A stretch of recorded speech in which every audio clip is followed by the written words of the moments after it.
ইরানকে ঘিরে যুদ্ধ পরিস্থিতির কারণে মধ্যপ্রাচ্যে যাওয়া আসার অসংখ্য ফ্লাইট বাতিল হয়েছে। এই পরিস্থিতি বেশি দিন চললে অনেক এয়ারলাইন্স বন্ধ হয়ে যেতে পারে বলে আশঙ্কা করছেন বিশ্লেষকরা।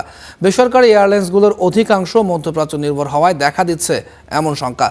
অন্যদিকে ফ্লাইট বাতিল হওয়ায় গেল 7 দিনে প্রায় $2 মিলিয়ন আয় হারিয়েছে বেসামরিক বিমান চলাচল কর্তৃপক্ষ।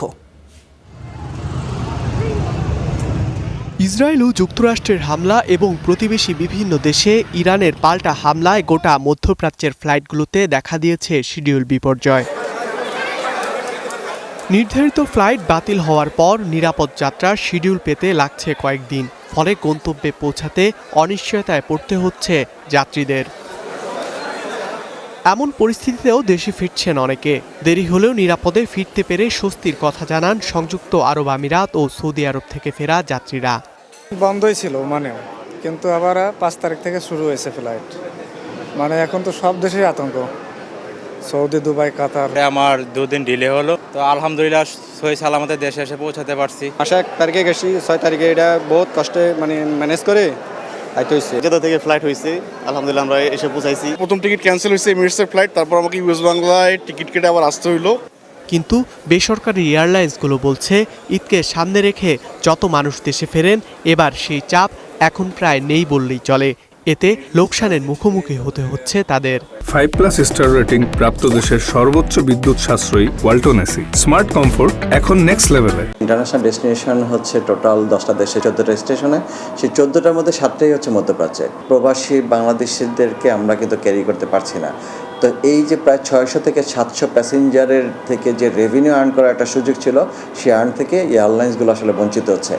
অ্যাভিয়েশন বিশেষজ্ঞরা বলছেন, এয়ারলাইন্সগুলোকে দীর্ঘমেয়াদী লোকসান গুনতে হলে করোনাকালীন সময়ের মতো করুণ পরিণতিও দেখতে হতে পারে। অনেক ছোট ছোট এয়ারলাইন্স আছে, আমরা দেখেছি কোভিড পরবর্তী সময় অনেক এয়ারলাইন কিন্তু বন্ধ হয়ে গেছে, এবং আগেও যেসব ক্রাইসিস হয়েছে, বৈশ্বিক ক্রাইসিস যেগুলো হয়, সেই সব কারণে কিন্তু বেশি অনেক অনেক অনেক বড় বড় এয়ারলাইনও কিন্তু বন্ধ হয়ে গেছে।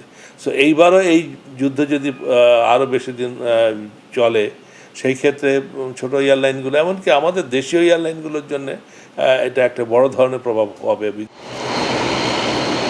শুধু শ্রম বাজারে নয়, ট্রানজিট সুবিধা বাতিলে ইউরোপের দেশগুলোতেও বাড়ছে বিমান ভাড়া।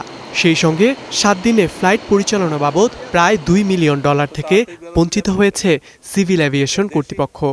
আমাদের দেশের থেকে ইউরোপে যাওয়ার যেসব ফ্লাইট কানেকশন ছিল, এগুলো মোস্টলি কিন্তু মিডল ইস্ট ট্রানজিট করে কিন্তু আমাদের প্যাসেঞ্জাররা ইউরোপে আমেরিকাতে যেত। এখন তারা যেহেতু মধ্যপ্রাচ্যে তারা যেতে পারছে না, অন্যান্য যেসব অল্টারনেটিভ 2-4টা রুট আছে সেসব দিয়ে তারা যাওয়ার চেষ্টা করছে, যাতে করে এখন দেখছি যে আমরা কয়েক গুণ ভাড়া বেড়ে গেছে। বিশেষ করে ইউরোপে যদি আমরা যেতে চাই, এখন টিকিট পাওয়াই দুষ্প্রাপ্য হয়ে গেছে, এবং এই টিকিট না পাওয়ার কারণে কিছু এয়ারলাইন সেগুলোকে আবার অতি বাড়তি দামে বিক্রি করছে। বিশেষজ্ঞরা বলছেন, কার্গো রেভিনিউ কমে যাওয়া, বাড়তি ফুয়েল খরচ ও ইন্স্যুরেন্স প্রিমিয়াম হতে পারে গোটা অ্যাভিয়েশন বাণিজ্যের জন্য বড় ধাক্কা। ধ্রুব ইকরামুল, স্টার নিউজ, ঢাকা।